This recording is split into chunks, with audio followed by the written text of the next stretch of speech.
So I'm planning a, guess you call it a course on posture and meditation. If you teach meditation, the first thing you teach is posture.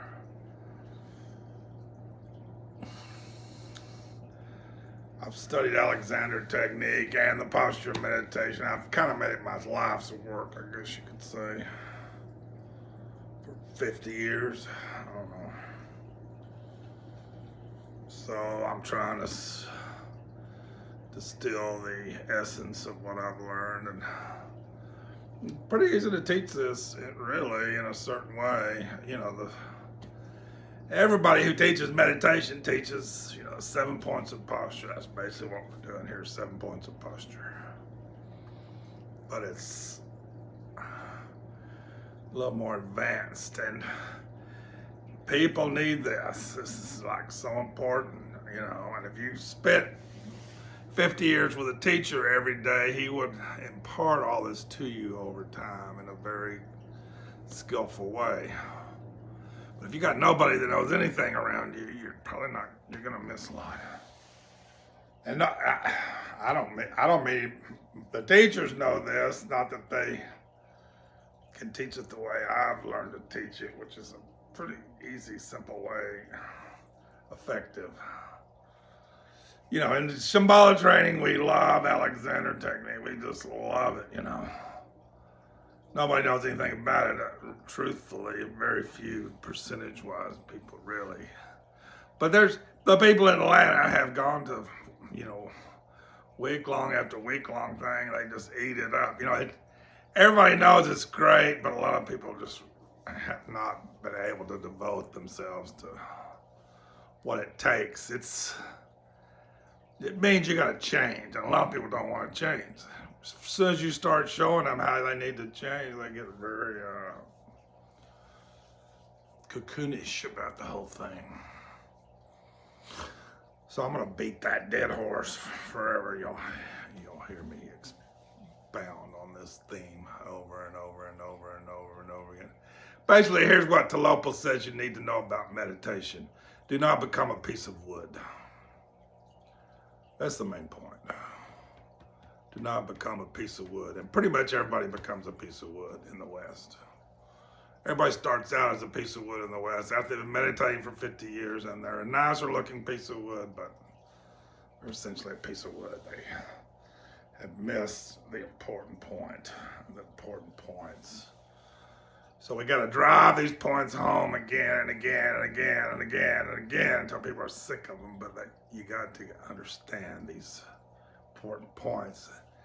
And in some ways posture is just the foundation, but without a good foundation, your house is built on sand.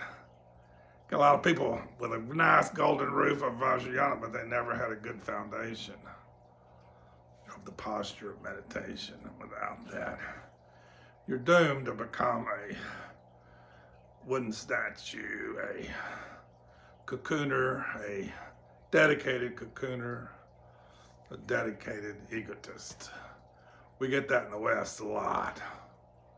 It's unbelievable. That's the big secret. The big scandal is not that the teachers like to have sex with girls. The big scandal is all the students are egotists and frozen people. Even if they're not egotists, they're frozen people. Stiff-necked people. They talk in the Bible, he says. Don't become a stiff-necked people. We started out as stiff-necked people. We end up as stiff-necked people. We don't want to do that. We want to do something better. So I'm going to try to help you achieve some of your goals in meditation. And if you'll start with a good foundation, understanding posture and what the thing is. Here's meditation. You dissolve into space. It's impossible to dissolve into space without being very relaxed. So no one ever gets very relaxed, and no one does a very good. They try to dissolve into space, but when you're tense, those are two opposite poles. So the reason you're so tense is so you can never dissolve into space. But I'm going to teach you how to learn over time. It didn't happen in a minute, but over 20, 30, 40, 50 years, if you have the right approach, eventually you'll be able to rest your mind in space, and your body will be relaxed, but it'll be very aligned. I studied with this guy, Will Johnson. He's not perfect. I'm sure he's got many faults, but he's done a lot of work on this, and he's not the only approach, but he has interesting approach. Alignment, relaxation, resilience. Alignment means your body is aligned. There's just this, let's just call it drala. The whole point of this whole thing is drala. What is drala? Drala means your head and shoulders are relaxed, and they're influenced by this cheerfulness, we call it, openness, we call it. It's an attitude of learning in a way. Alexander is like, how do you learn? How do you stay frozen in your habitual patterns, or how do you move into freedom? That's what Alexander's teaching you how. And you got to know a lot about both those things. You don't even. You think you learn more by realizing you're frozen than you do about what do you do now that you're free. You're kind of in a conundrum in a certain way. Only thing you can figure it out is go back to where you were frozen to free yourself. That's the only thing that, in a way, makes sense. That's what's going to happen anyway. If you're in freedom, the next thing that's going to happen is you discover you're back in your frozenness of habitual pattern. It's impossible not to be that way. But you just have this joy in learning, and this joy in the path, and joy in arising, drala, above aggression. You just have this joy of discovering above aggression and proceeding on your way, and not being at all concerned about falling back in samsara. That's just the way of, that's how it is. That's how we learn, And hopefully we progress to where we learn, we're beginning to learn at higher levels. And our basic default setting in terms of relaxation, alignment, and resilience becomes higher and higher and higher and higher, but it's still the same process of alignment, relaxation, resilience, on and on and on to infinity and beyond.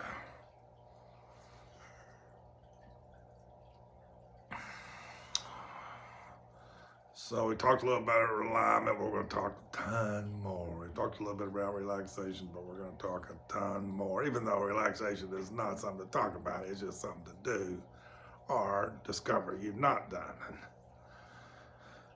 how much can you say about that? But we can say things about that. The effects of it are vipassana. We can talk about vipassana. A lot of times we don't talk about vipassana, because what can you say? But I can talk about vipassana, but it's probably stupid. It's probably meaningless. It's probably dumb on my part. It's probably just like me bragging or something, but whatever. You can't explain vipassana, but you can point. It's called grandmother's finger. She just says, over there is vipassana. Now walk that way and do a little of this, do a little of that, and see what happens if you find vipassana. And that's it. Resilience. What does Will Johnson say resilience is? I think in Mahamudra we teach this, but maybe nobody's advanced enough in a way. But they teach us in Mahamudra. They teach the heck out of it in Vipassana. They teach the heck out of this in Vipassana.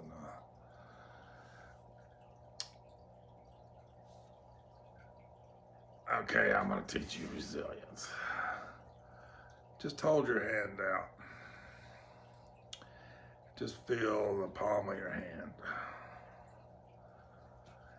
I think if you just put your attention in the palm of your hand, you will notice a sensation like pins and needles.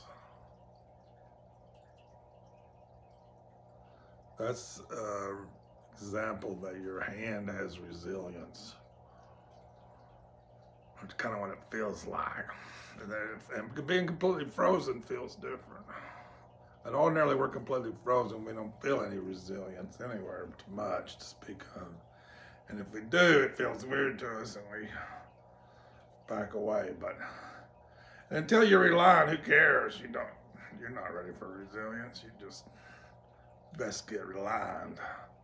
Till you're aligned and relaxed, there's no chance for resilience. Best not worry about it. But when you get reliant and relaxed, very relaxed, you may discover what I have discovered, that 98% of my energy at that point is devoted to being frozen. I'm devoting every ounce of energy I can come up with to stay frozen and avoid any contact with anything like resilience. But they just kind of teach it this way at Vipassana. They teach the same thing we teach, but they do body scans. We do a lot of this in Shambhala. We're always trying to get in touch with our body. Well, that's the whole thing. Get in touch with your body. Discover, and all your emotions are connected with stuff in your body. So these guys that do a lot of Vipassana, they do retreats. They do 30-day retreat. We get finished, let's do another 30-day retreat. Get finished with that, let's do another 30-day retreat. And they learn what's going on in their bodies and an emotion. You don't get angry without a whole lot of stuff happening in your body, which you and I don't know about. We just never thought about it. They see how they got it. The thoughts create the anger, but the body, it happens in the body too. And it's one thing to know the thoughts, but it's another thing to know for the 10,000th time how your whole body changes to get angry. And then you're able to transform negative emotions into wisdom with ease, because you just know. And that's getting into resilience. And they just think about resilience. They think about, my body's vibrating subtly. I feel it. I don't crush it. I don't ignore it. Ignorance, I don't try to kill it, because it's sort of aliveness. It's just bad for the ego. Resilience is bad for the ego. It's bad for the cocoon.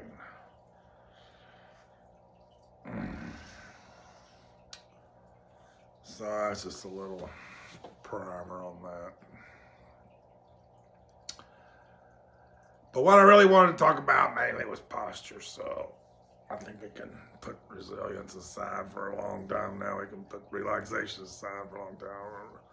Not necessarily, but a little bit. But we're going to talk about posture. And these things will come up. But the main thing is posture of meditation. And that's just the first thing you learn in meditation. Then you learn all the technique, and then you just do it, Doing it's where you learn everything.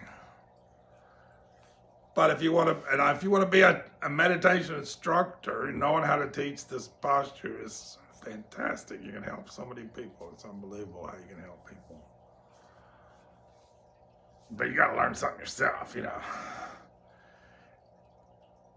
lot of people might go do a little Alexander and then start teaching to people. That's it. I don't know. That ain't it. You're not going to help anybody. You're not even helping yourself. You got to become a little bit of Alexander. Know how to do Alexander. Then you can help somebody with a sway.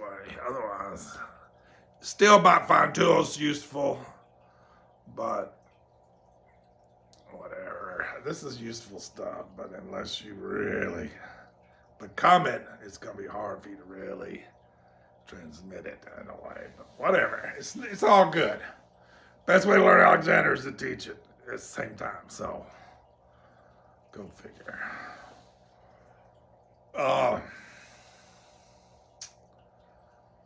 I don't know, I've written this story out. It's kind of effective. It's like a 2-page story. I don't know if I should tell the whole thing. I guess I will. I'm throwing in the whole kitchen sink here. Well, I stop now.